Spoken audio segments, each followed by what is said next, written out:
सर्व काही हे मला टायटल खूप आवडलं. कारण कसं आहे ते इन्क्लुझिव्ह आहे हं, आणि सगळ्याला स्पर्श करणारं आहे आणि खरंच सर्व काही आपल्याला बोलता आलं पाहिजे. हं, म्हणजे आपण खूप सिलेक्टेड बोलतो आणि खरं म्हणजे सिलेक्टेड ऐकतो पण. जे आपल्याला ऐकायचं असतं तेच आपण ऐकतो. बोलायचं असतं हं. तेवढंच आपण बोलतो. मोकळेपणाने संवाद होत नाही.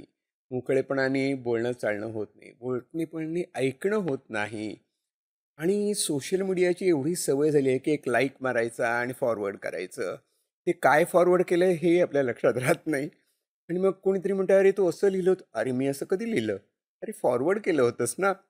म्हणजे आपलं जे अटेन्शन आहे, लक्ष देऊन ऐकणं आणि हं. मनापासून करणं, ही एक अ, हरवलेली गोष्ट झालेली आहे. म्हणजे ते आपल्याला नाही दिसत, ऐकू येत नाही असं झालेलं आहे. That is besides the point, पण not completely besides the point. नाही, पण छान कारण वाटतंय ऐकायला. डिप्रेशनचा मी एक उपाय सांगूनच टाकला ना, की आप मोकळेपणाने बोला, मोकळेपणाने ऐका. हं. दोन्ही गोष्टी महत्त्वाच्या आहेत. तर खरं म्हणजे मंजिरी यू गिव्ह गिव्ह खूप कमी एस्टिमेट दिलं. 5% म्हणजे. हो का? आता कसं झालंय माहिती आहे, आपण एक मोठं सर्कल समजूया आहे आणि त्या सर्कलच्या केंद्रभागी कोर सायकॅट्रिक इलनेसेस आहेत. म्हणजे जे वर्षानुवर्ष चालत आलेले आहेत, ज्याला आता नवीन-नवीन नावं दिली. नवीन म्हणजे 100-150 वर्षापासून नावं द्यायला सुरुवात केली, की हे स्किझोफ्रेनिया आहे, बायपोलर डिसऑर्डर आहे, मुक्त-मुक्त. पण त्याच्या भोवतालचं जे वर्तुळ आहे ना, ते खूप मोठं आहे. म्हणजे कोअर वर्तुळ आहे ते साधारण 10-15% सर्वसाधारण सर्व प्रकारचे फोबिया, ऑब्सेसिव्ह डिसऑर्डर त्याच्यामध्ये बसतात. पण काय झालंय, कोविड आणि कोविडच्या आधीपासूनच इंडस्ट्री 4 रिव्होल्यूशन झाल्यापासून हं. हे वर्तुळ विस्तारत चाललंय. जे केंद्रभागी 10-15% लोक असतील. WHOने म्हटलं होतं, की 25% पर्यंत ते असेल. आता ते 40% पर्यंत झालेलं आहे. आणि असं आहे, की तळ्यात-मळ्यात होतंय. जे काही ज्यांना डिस्ट्रेस आहे, ते लोक डिप्रेस्ड होत आहेत. आणि डिप्रेस्डमधनं बाहेर पडलेले सुद्धा डिस्ट्रेसमध्येच जात आहेत. हं. म्हणजे अ, सगळ्या समाजामध्ये जी अस्वस्थता आहे आणि अ, निराशा वाटणं, हताश म्हणत नाही, निराश वाटणं, हे खूप कॉमन झालं. आता 2 गोष्टी आपण बघूया याच्यामध्ये. एक म्हणजे ज्याला आपण डिप्रेशन म्हणतो. आपण म्हणजे सायकियाट्रिस्ट ज्याला डिप्रेशन, क्लिनिकल डिप्रेशन असं म्हणतात. Which has been recorded for millions of years. त्याला आता डिप्रेशन नाव पडलं. त्याचं ओरिजिनल नाव आहे मेलंकोलिया. ग्रीक लोकांनी हं. दिलेलं. मराठीमध्ये आपण त्याला हताशा म्हणू किंवा औदासिन्य म्हणू, नैराश्य म्हणून, औदासिन्य म्हणू. तर ते डिफाईन्ड सिंड्रोम आहे, ॲज यू कॅन अंडरस्टँड. तो तो जो कोअर आहे, तो आहे. त्याच्या पलीकडचा जो आहे, म्हणजे त्या मोठ्या सर्कलमध्ये हळू परीघ वाढत जातोय. त्याच्यामध्ये आणखीन 2 गोष्टी आहेत. एक म्हणजे डिस्थायमिया आणि दुसरी म्हणजे डिस्ट्रेस.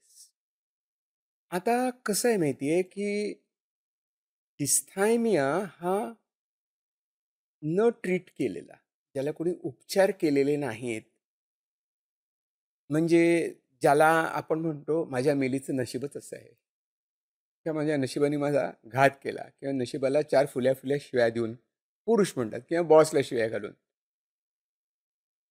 हे सगळं त्या डिस्थायमियामध्ये येतं. म्हणजे अनेक वर्ष अशीच कटकट, पिरपीर डोक्यामध्ये चालू आहे. बारीक-सारीक गोष्टीवरनं आपल्याला दुःख होतं. एका दुःखातनं बाहेर पडतो तर दुसरं सुरू होतं आणि मग लोक नाव ठेवायला लागतात, की याचा स्वभाव रड्याचा आहे, हा कायमच असाच असतो. आमच्या शाळेत असताना म्हणे, की हा फद्याचा आहे. ते एक पॉप्युलर वर्ड होतं. आता आहे की नाही मला माहीत नाही, पण हा फद्या आहे. मग ते मला आठवण येते, की आपण फद्या कोणाला म्हणायचो? तर हं. जो छोट्या-छोट्या गोष्टीवरनं मुळू रडायला लागायचा मुलगा किंवा मुलगी. आता हं. कळतंय अरे आपण त्यांची चेष्टा केली. आपण हं. त्यांना काय म्हटलं शेमिंग केलं.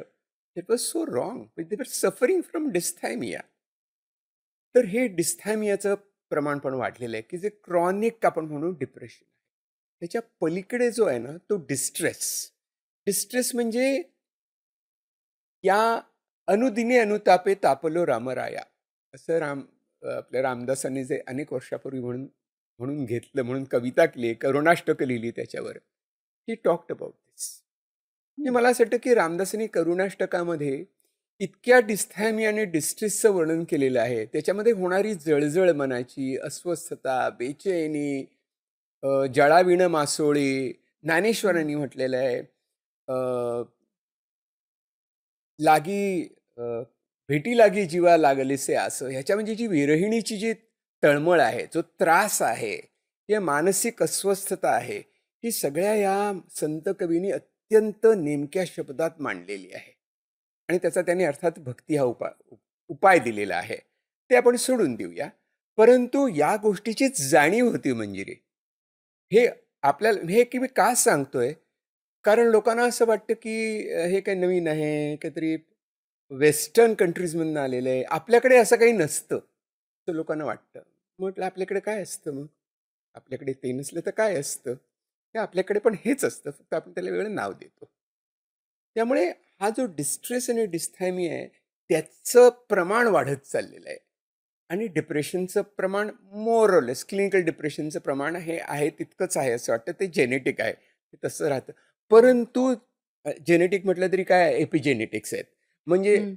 मी जरी जेनेटिकली प्रीडिस्पोज असलो, तरी मला तशी जर परिस्थिती निर्माण झालेली हं. असली, हं. तर ऑब्व्हियसली मला त्याचा त्रास होईल. ही क्लिप शेवटपर्यंत बघितल्याबद्दल खूप खूप धन्यवाद. संपूर्ण एपिसोड बघण्यासाठी खाली दिलेल्या लिंकवर क्लिक करा आणि सर्व काही चॅनलला सबस्क्राईब करायला विसरू नका.